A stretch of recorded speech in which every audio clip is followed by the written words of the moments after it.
Recovery Initiative.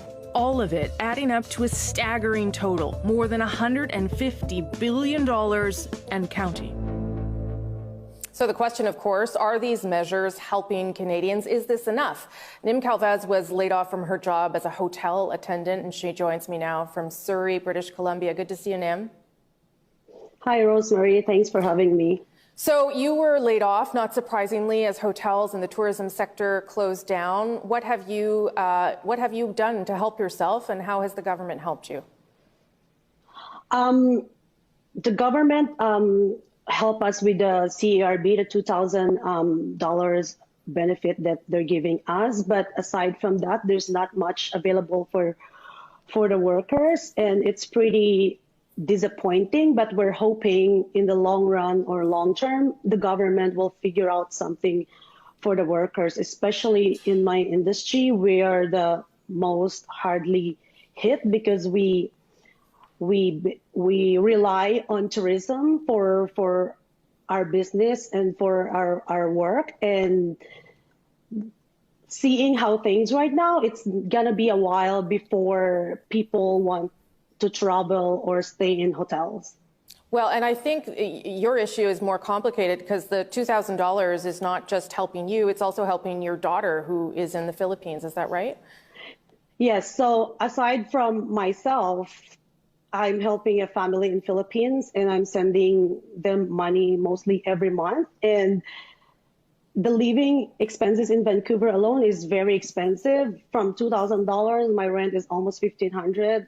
$500 what's left for food and groceries, and that's nothing. And I am using other resources like credit card to stay afloat. And how long do you think you can go on like that, Nim?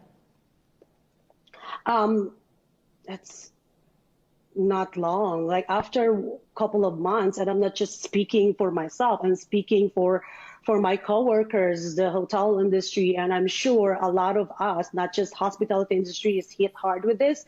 The majority of workers are struggling, and it's very devastating for everyone to navigate in this hard times. Sure. I'm going to talk to the finance minister in a moment. If you had anything that you wanted to ask him, what would you say to him?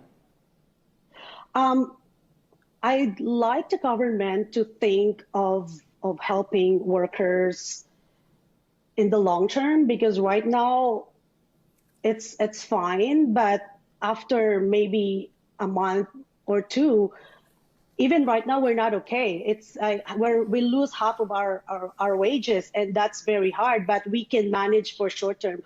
Long term, we need the government to think about how are we gonna survive as an industry. As I've said, like, we rely on tourism, and it's going to be a while before it's going to come back. Who knows if we're going to come back this year? We're thinking more likely it's going to take us 18 to 24 months to recover. And losing our job, we also lose our health benefits, and our right to return to work is in jeopardy as well. So we're not just looking at financially, but we are looking with a big picture and our future. And it's very sad because a lot of us, we have put 20, 30, 40 years of our lives doing this job, and it's so devastating that we don't know what the future holds, and no one can answer it for that. Right now, we're just waiting for what's available to us, and the $2,000. I'm not speaking just for myself. I'm sure it's not enough. Okay, Nim Calvez, thank you so much. I'll put some of that to the finance minister. I wish you good health and good luck there. Thanks for speaking with us very much. Thank you very much for having me.